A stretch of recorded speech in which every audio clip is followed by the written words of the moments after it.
So, good morning. I hope everyone is having a great morning and a great day, whatever time that you're listening to this message. Listen, I have a couple of requests for you. One, if you watch this video or you turn it on for a few minutes, will you please like and subscribe?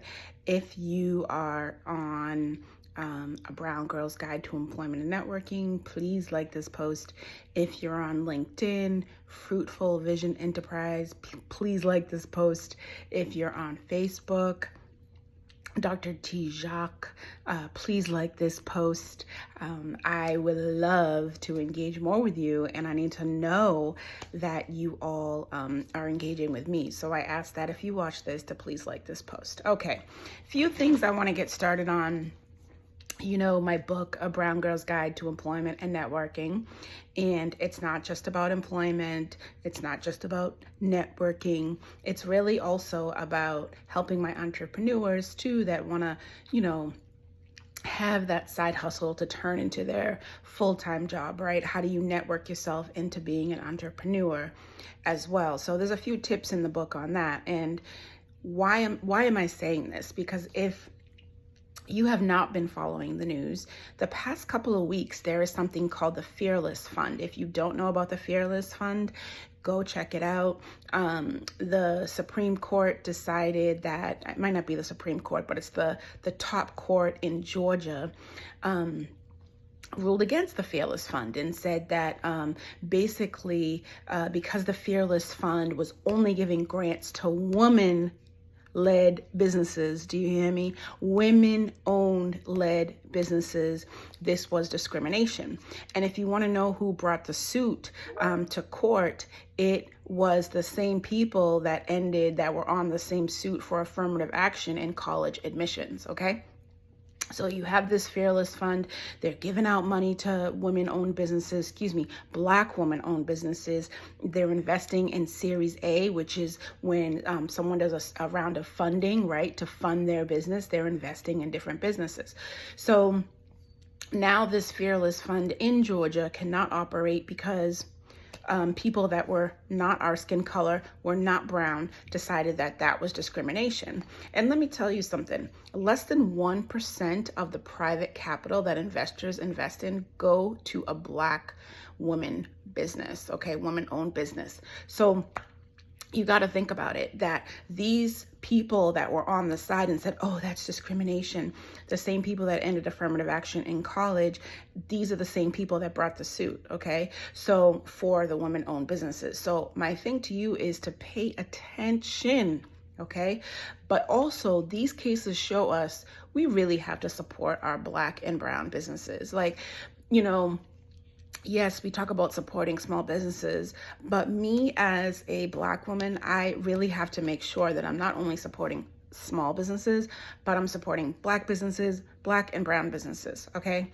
So I wanted to talk a little bit about that because, we keep saying affirmative action is under attack, and yes, it is. And now it's also in business. When God gives us these ideas and he drops them into our spirit, and then we go out and we do a business now because I'm going to a fund that supports me. Now the people that don't look like me are upset. Come on. 99% of investors invest in Caucasian businesses. We only get 1%. So here was a fund that was trying to help us.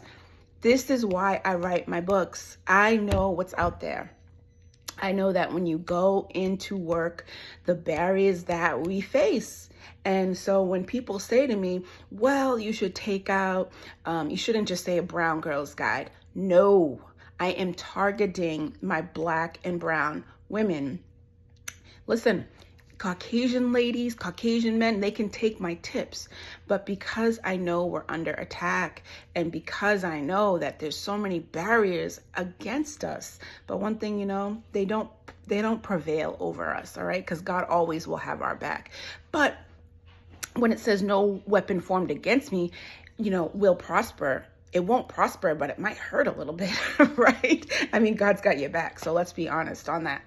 So I just wanted to say, I wanted to encourage you all to apply for that job that you're saying, like, do I have the qualifications? Because if you're reading it 9 times out of 10, you have the qualifications for that job. And so just apply for it and let God do the rest, right? What is for you, is for you. And that's just the encouragement that I have, because if all the businesses, because of this Fearless Fund, if the Black and brown businesses said, well, this specific, let me just be clear, the Fearless Fund was for Black owned businesses, women owned businesses, Black women owned business over again. All right, here we go. What I was gonna say is that it's important that when we do face barriers such as the Fearless Fund being eliminated, that we do not give up. So my overall message today is, do not give up. If you apply for that job and you do not get it, don't give up. That's not the door for you. Will you face barriers in the workforce? Of course you will face barriers in the workforce, but I want you to keep going no matter what. Okay? All right, so that's my morning encouragement. I hope you all have a fabulous day, fabulous week. And let me ask you one more question. This is how I know that you've paid attention. If I did a workshop on how to write a book, would you be interested?